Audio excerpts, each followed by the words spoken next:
We're here.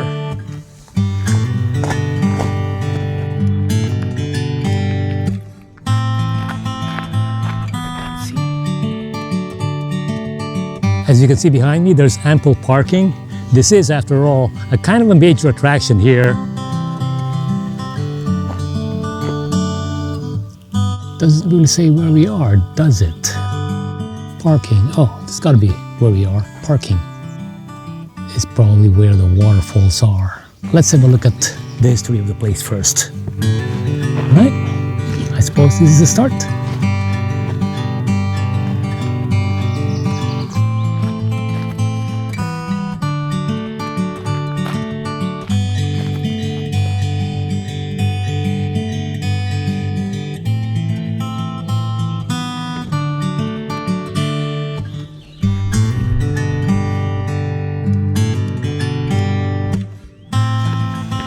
Look at that, that's kind of a mound up there. Wow. I've never seen anything like it. I don't know if you can see that. There's a big mound.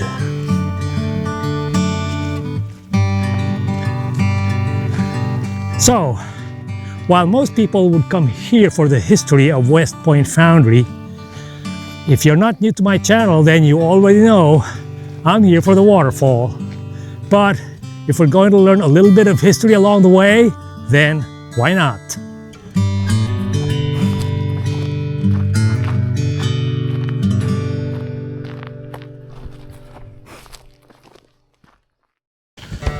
All right, off to our right is, I'm not sure what this is. We'll find out. From forest to factory to forest. I suppose that means because there was nothing here originally when, of course, the settlers came from the old world, and they turned this into a foundry, this whole area, because of the waterfall. Oh, there's more here. More about the environment. Oh, there's also something on the floor.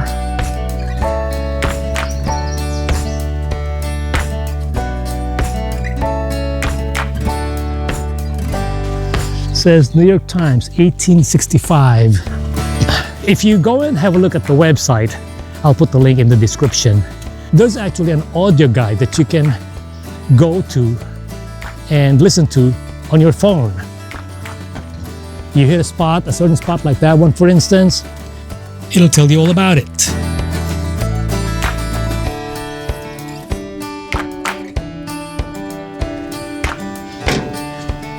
Oh, there's the office building. Let's go have a look. Wow, this is the West Point Foundry office building. I don't think it's in use anymore.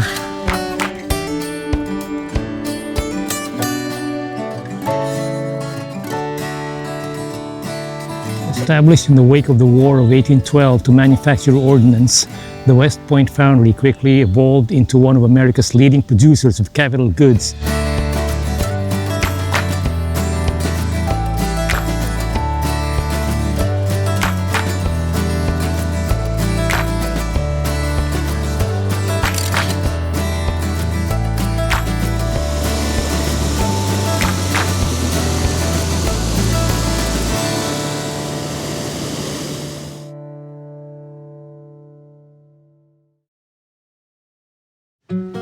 Listening to the audio guide for the office building here at West Point Foundry, apparently there is a kind of a dark side to the history of the place. Back in the day when labor unions weren't yet as powerful and effective and labor practices weren't yet as mature as they are now today, the wealthy treated the laborers rather unfairly. For starters, the pay is today's equivalent of $14,000 a year. The hours were rigid and pretty much every move by the workers were being watched. Deaths happened also. The company, provided financial assistance, so that's good.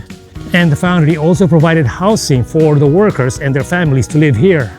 So I suppose it's a give and take. Some good, some bad, as with any industry. So we're on this metal path toward those stairs and the water wheel, which as I understand, is a replica of the water wheel that was in use here back in the day. Boring Mill Overlook. And if you're wondering why it's called Boring Mill, that's because it bore holes on cannons and other cylindrical objects.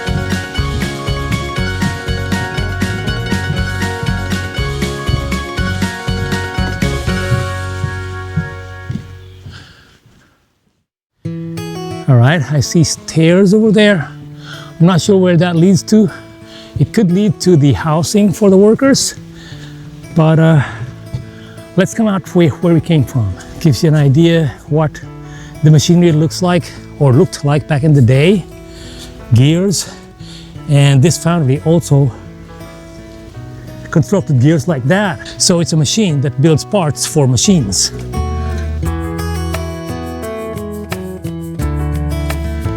And this round thing here on the ground, is this the turntable?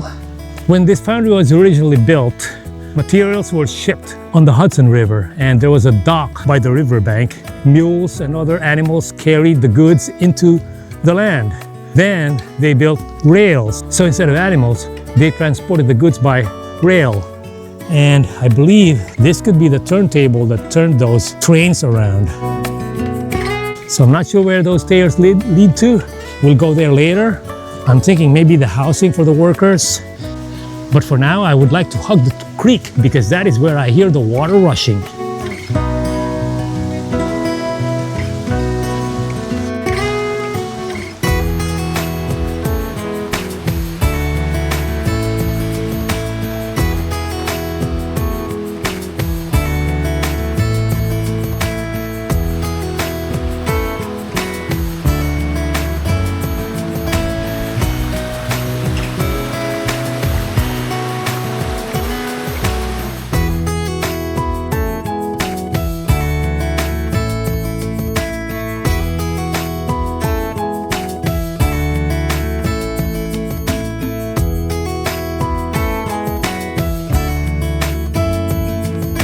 That's probably the lower falls. We'll get to the upper falls in a bit.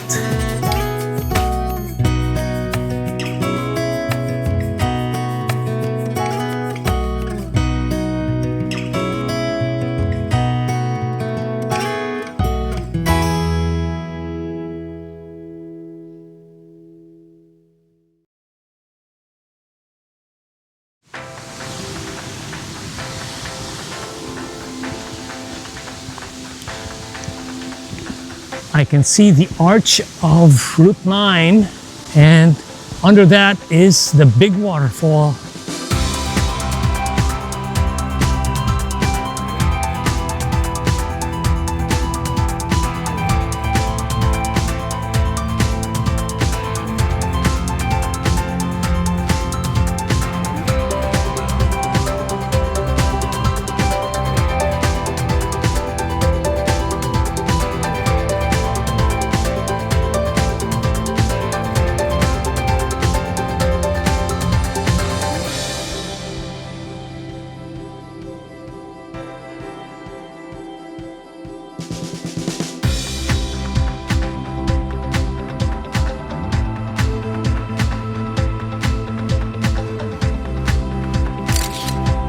I first learned of this waterfall from a book that was published in 2010. I looked and looked on Google Maps looking for a shoulder by the road that I can park, even if I had to hike a mile or two to get to the waterfall, but I could not find any. So I gave up. And then I came across this book, Hudson History Hikes by Russell Dunn and Barbara Delaney. And here it showed the proper way of getting to this waterfall. Instead of parking by the pullout by the roadside, you can go to West Point Foundry Preserve and from there walk to this magnificent waterfall.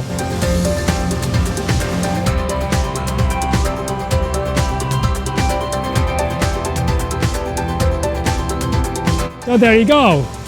You get treated to a waterfall, and along the way you learn a bit of history about the area too.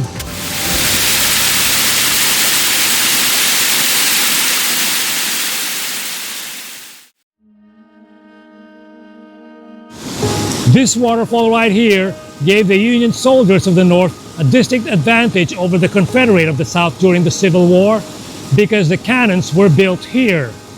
This waterfall also powered the mills that helped build the first locomotive in America and the first metal ship.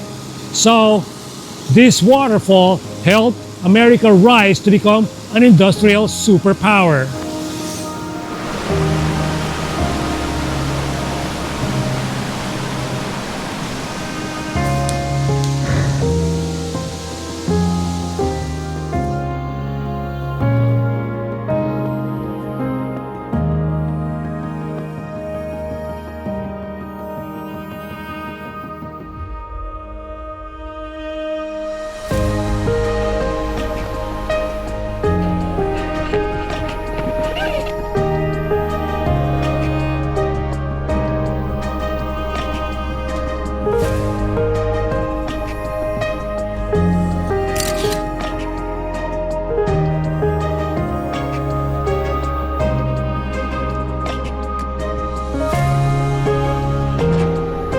I'm thinking maybe this forms a loop, so we don't have to go out the way we came in.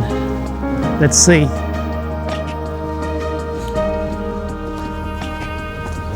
There's the giant mound that I was looking at earlier. Wow, I wonder if that's natural or if that's man-made. Where does this path lead to? Let's take this. Oh, now it's a red trailblazer. We started off with yellow. Kind of creepy looking mound. Like, what's underneath it? That mound sure is strange. It's like you won't want to go near it if you hike here in the dark at night. So that concludes our visit to the Point Foundry Preserve and the waterfall. I hope you learned something about history of the place, and maybe you'll come visit here one day too.